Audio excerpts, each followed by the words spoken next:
This is the Coaching In, a podcast from 3D Coaching. Welcome to this week's Coaching In. I'm Claire Pedrick, and today I'm speaking to Shaun Lambert, who I met when I did my only on-site of the year a couple of weeks ago in the Yorkshire Dales, and thought we must have Shaun on the Coaching In. So Shaun, welcome. Thank you. And it's lovely to have you. Would you like to introduce yourself to us? Yes, Claire. So thank you for having me. That's very exciting. So I'm a Baptist minister. I'm a psychotherapist. I'm also a mindfulness researcher. And I'm currently living on community at Scargill House. And I'm particularly interested in sort of mindful community, mindful church as a fresh expression, especially for young people who are suffering from mental health distress, but asking spiritual questions. But we did feel in coming to Scargill that community would be at the heart of what we would want to offer. So we felt we had to intentionally live on community and learn some of that wisdom. So we've been here about 7 months. Fantastic. Good. So what I need to tell everybody is that we had such great conversation at Scargill, and I thought I must talk to Shaun again. And then I thought, well, maybe other people would like to listen. So here we are. Yeah, no, that's fantastic. So the thing that really captivated me when we had that conversation a couple of weeks ago was the idea of paying attention and attentiveness. Can you say a bit more about your take on attentiveness? Yeah, so I started looking at sort of attention and awareness, which is what mindfulness is really, back in 2006. And I was doing some secular counselling training at Roehampton University, and I got very stressed, anxious, close to burnout. And what I realized was that actually, if you start being attentive and aware, then it's very healing. And often when we're anxious or stressed, we're actually not paying attention. We're not being mindful. We're doing things automatically. So that was really fascinating for me. And I started looking at it. And then I came across just the idea that you could be mindful of your body, of your senses, of your mind, of your imagination, of other people, of nature, of God. So there's so many aspects to it. And we don't really teach people to pay attention. You know, we say to children, pay attention. It's really unfair. We never teach them how to do it. So it's just sort of like a new language that we have to learn. And often in the West, we're taught about information thinking. That's our currency. And we've really neglected attention and awareness, which are just beautiful capacities that we have within us. It's very timely that we're talking today, Shaun, because on last week's podcast, people will have listened to the interview with Tünde, which was about presence and noticing the kind of space between people. So what have you particularly learned about this attention awareness thing that people can apply? Yes, I think what people have got to ask themselves is, where are they in their body, in their mind, in their senses, in their imagination? So a lot of people are living just in their heads. Yeah. So we live in a virtual world, and obviously because of COVID and lockdown, we've been forced even more into living in our heads. And so we're not living in our bodies, we're not living in our imagination, not living in our senses, and so on. And actually just living in our head is very bad for us. And research says that we sort of suffer from hyperattention. So we're easily bored. We need constant streams of information coming at us. And if you want to know if you suffer from hypertension, just lock your phone away for 3 days and see how twitchy you get and how quickly you get twitchy with not being able to, access everything that a smartphone can give you. So it's bad for it, takes our attention sort of captive, really, and we've got to try and take it back. So we need to be in charge of our attentional capacities, not culture or media having taken it captive. And you can learn to do that. And I think the other thing I've learned is that mental time travel, which we do in our heads, reliving a past we can't change or pre-living a future we can't control, is also really bad for us. That mind wandering makes us unhappy. So if we can learn to take back control of our mind wandering, we can then actually find well-being, creativity. There's so much energy that's released when we do that. Living in the present. Do you know, after we left you and travelled on to a friend for the weekend, she was telling me she was learning Spanish on Duolingo. And she said, I'm only learning the present tense. That's right, isn't it? And she was doing it because she said, in the moment, you only need the present tense. But that actually got me really thinking about what staying in the present really means. Yeah, so it's quite easy to do, because basically any practice where you pay attention to your breath or your senses or your body always take you into the present moment, because your body, your senses, your breath cannot be at any other point of time. So one of the things we can talk about is, you and I have a narrative self. We tell each other stories. They're often negative, distorted stories.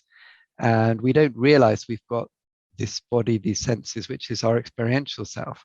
And we can step into that self and take a rest from all the stories and the narrative. So anything that gets you out of your mind into your body, drinking a cup of tea, knitting, listening to music, going for a walk, just paying attention to your breath, immediately takes you out of your head into your experiential self.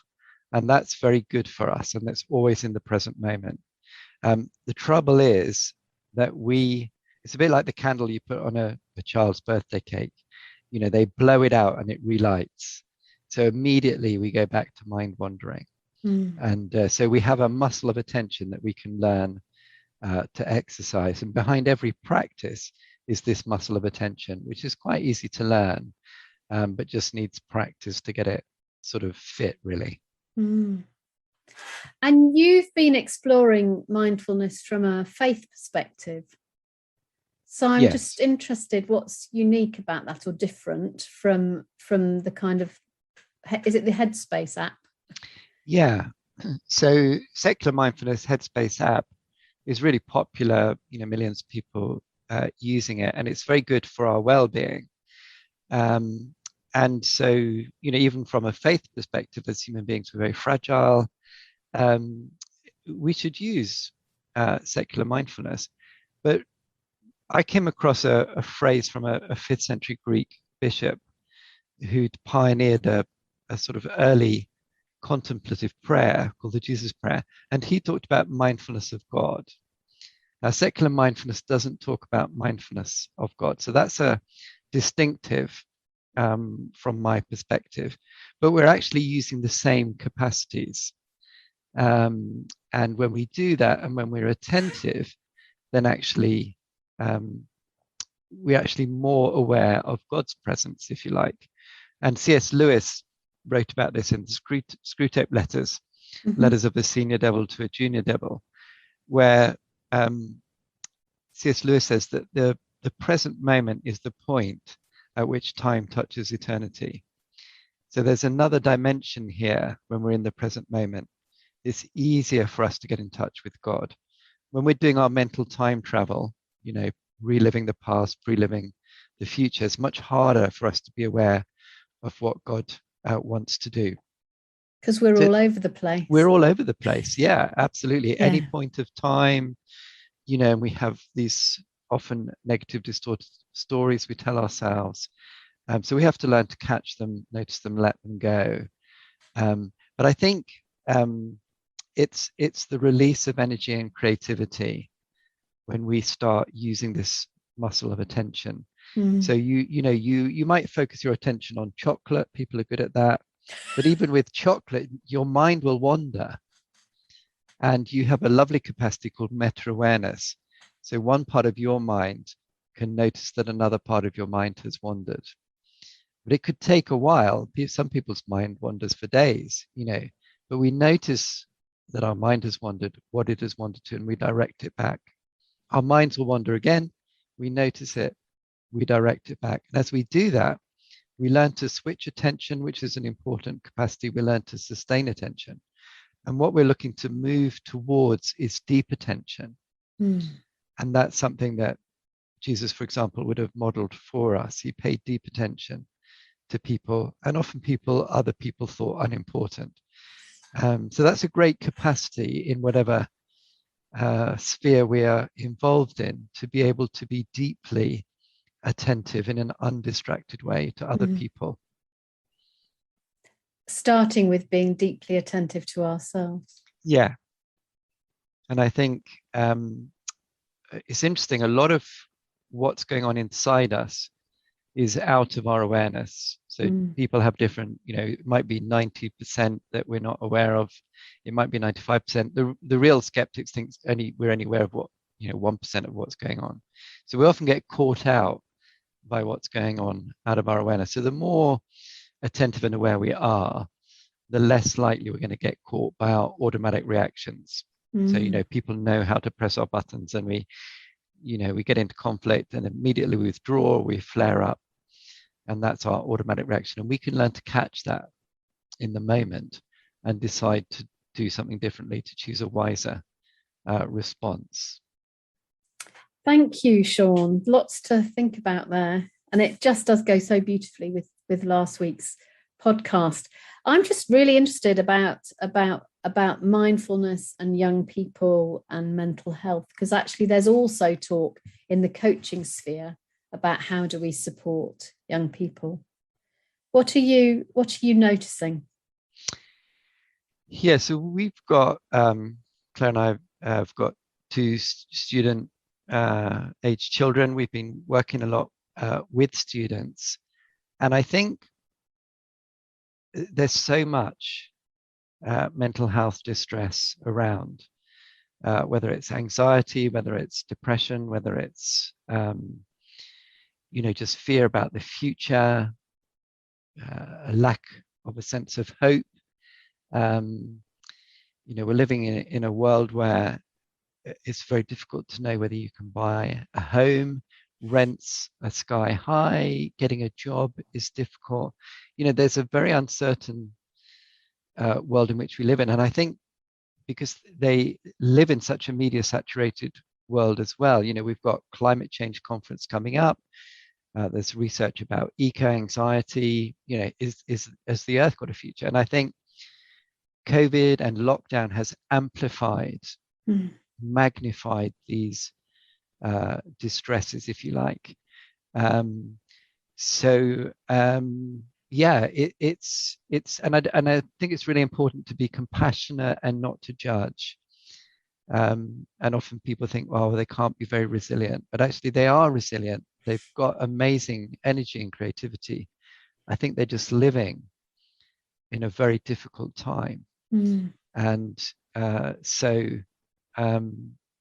think mindfulness can help them shift into their creative self, their resilient self, can help them access well-being.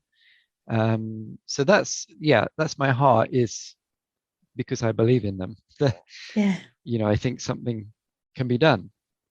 And I think coaching is a brilliant addition to that, because they often respond relationally if somebody talks to them authentically, and they think they're having a real conversation, not a fake conversation, then I think they often respond to that. So it's trying to have a real relationship, real conversation, rather than a distorted one or a fake one, or a lot of stuff on social media is curated, isn't it? We present an image. So I think they're intuitively searching for something else. In systemic practice, they talk about making things the right size. And I think what you're describing is that the anxious side of ourselves can become huge because it shouts very loudly. And that actually, if we can make that the right size and access the resourceful part of ourselves, then things begin to change. Is that what you're saying? Yeah, I think that's a really helpful phrase. I love that phrase, the right size.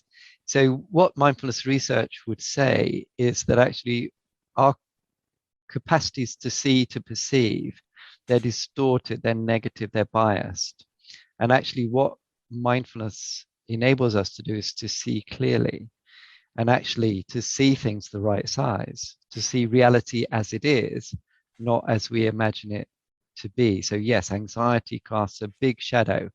It creates monsters in our heads. And actually, if we can reduce those monsters and those shadows down to their real size, it's not that life isn't difficult, but actually sometimes the stories we tell ourselves about life is like shooting ourselves. We've already been shot by life, but then we shoot ourselves because we're distorting what's going on. So yes, it helps us see things the right size. About 100 years ago, a Belgian called Maurice Maeterlinck, who doesn't seem to be famous for anything apart from this phrase, he said, it's far more important that our lives be perceived than that they be transformed. For once they have been perceived, they will transform themselves of their own accord. Yeah, I think that's beautiful. And so one way you could define mindfulness, and certainly mindfulness from a faith perspective, is paying attention to what is real with a small r, so the reality around us, and to what is real with a capital R, to the spiritual reality as well. And I think when you do that, mindfulness has this phrase of reperceiving. There's a shift in perspective. We reperceive things. We see clearly. And that is, I think, the most freeing aspect of it. And as you say, then transformation begins to happen. Because until we see things clearly, we can't be self-aware, we can't regulate our emotions, our thought patterns, and so on, and we can't transcend, this sort of trap we've got caught in. So I think that's absolutely a beautiful phrase. So yeah, we begin to reperceive. What an amazing thing. I mean, even as you say that, I think, well, even saying that as a sentence, which says, there's a possibility to reperceive, that brings hope, doesn't it? Yes, it does. And I think another phrase they use, which is quite a helpful phrase, is decentering. So you don't put your anxiety or fear or whatever it is center.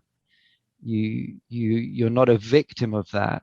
You're able to and this is the other part of us. We talked about our narrative self and telling stories, and we've got this body that we can experience, our experiential self, but we have an observer self.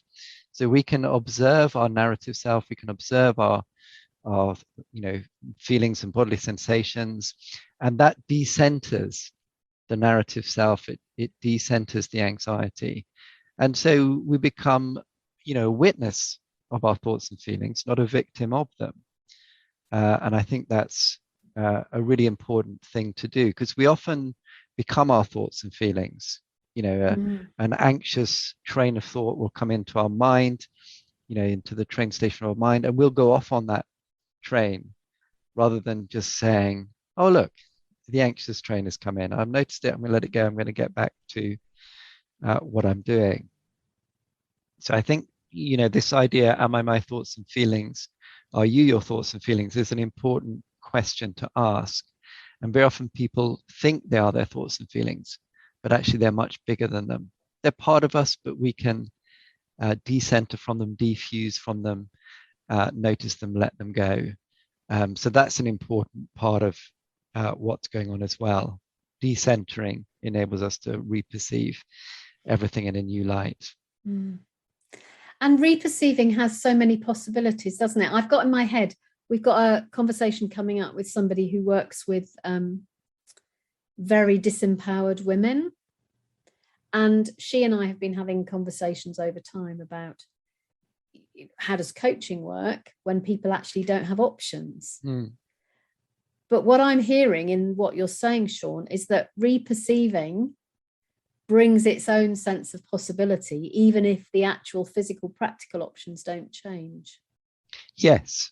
No, I think that's absolutely right. And that then gives you hope, which if you haven't got hope, you're not able to see. And I think the other thing that's helpful, so we talk about the alarm brain in mindfulness, and when that triggers, and it can be, you know, a tiny little thing that triggers it, our smart brain is switched off.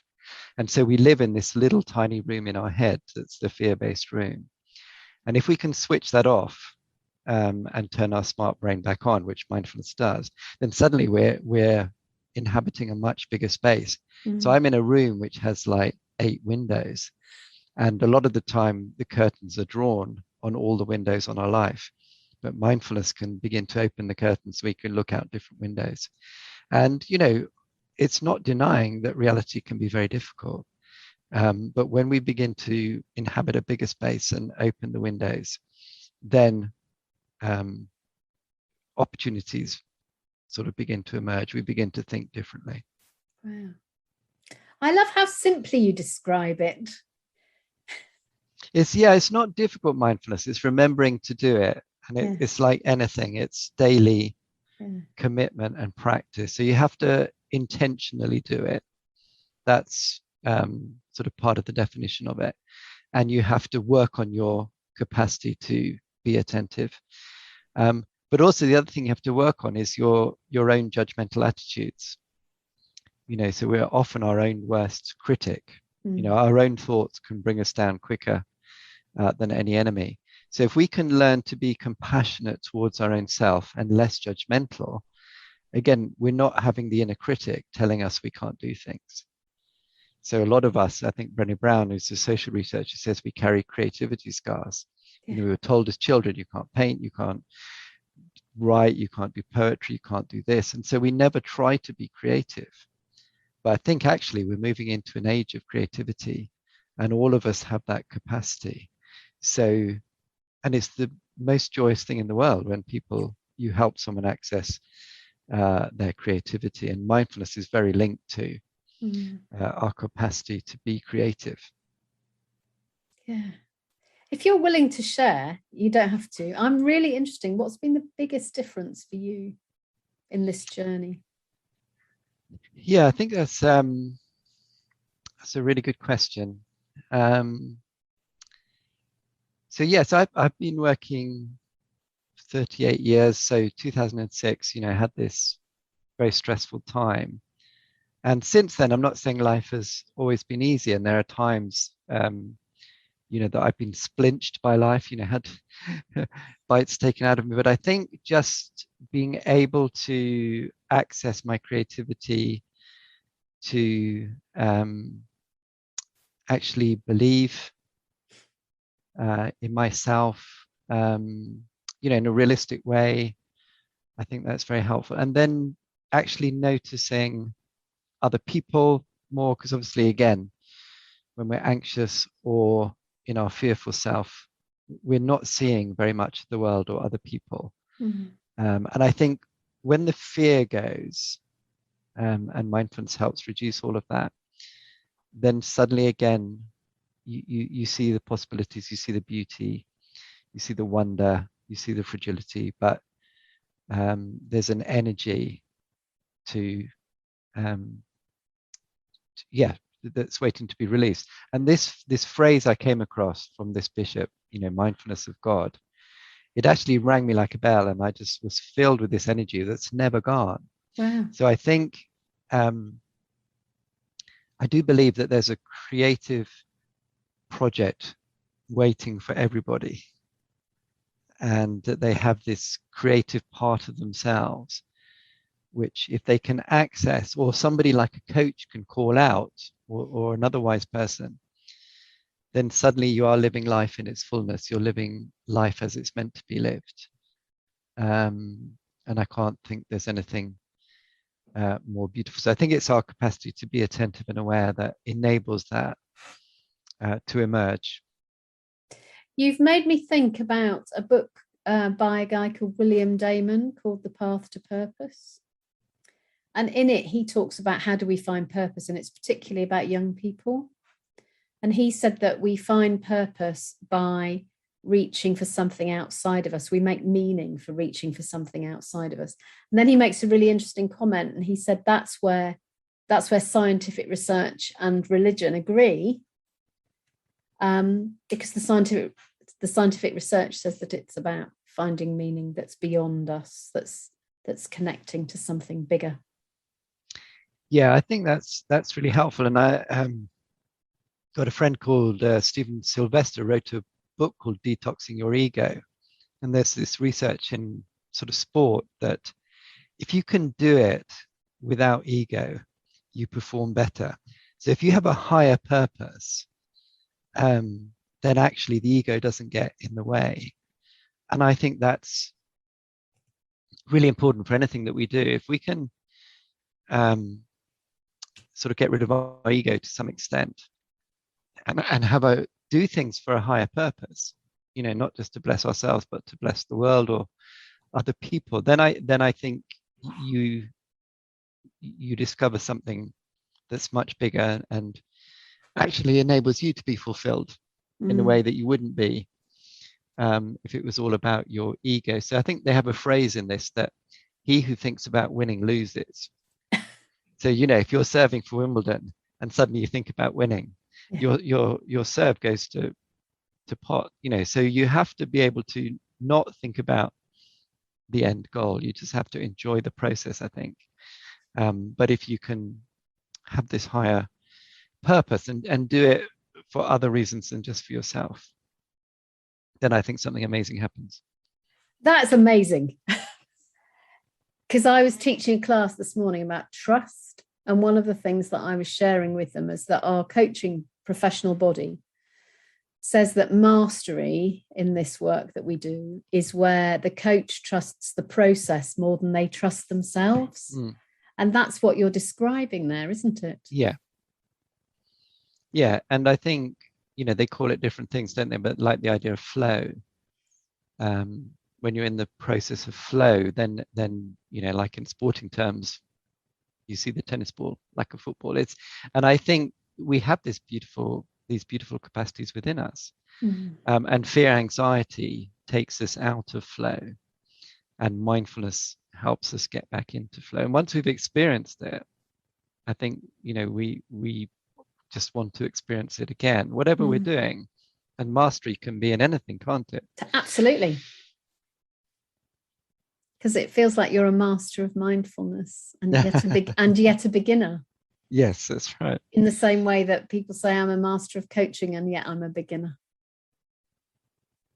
Yeah, and it's like anything, isn't it? The more you realize you know, the more you realize you don't know, and how much more there is to learn. And what a joy. So if there was one thing that you wanted our listeners to hear, what would it be? Yeah, I think the key thing, why should I do it is the question. So what? And I think the question you should ask yourself in that is, what is the deepest desire of my heart? What is that I really want to do? And it might be your creative desire, might be a desire that God has given you, might have come from somewhere else. But what is that deepest desire? And are you fulfilling it? Or is it, just a dream that you don't dare grasp? And I would say mindfulness enables you to begin to get in touch with your deepest desires and fulfill them. And again, life is fragile, short, there's no guarantees. So what better thing can we do than access and inhabit those deepest desires and live life as it was meant to be lived? Live life as it was meant to be lived. That's something to think, isn't it? Thank you, Shaun, so much. What a pleasure to spend some time with you today. How do people contact you if they want to find out more? Yeah, so I've got a website. You can just Google shaunlambert.co.uk. I'm on Twitter, Facebook, Instagram. Again, if you just Google Shaun Lambert, you'll find me. Brilliant. So yeah, love to chat and talk to people. Thank you so much. So I'm Claire Pedrick, and I've been in the good company of Shaun Lambert. Thank you, Shaun. Bye-bye, everybody. Bye-bye. If you've enjoyed what you've heard today, please share the podcast with a friend who might also be interested. And if you'd like to become one of our regulars at the Coaching Inn, you can subscribe at Podbean or on iTunes. We look forward to meeting you on the next podcast. You've been listening to the Coaching Inn. Find out more about us at www.3dcoaching.com.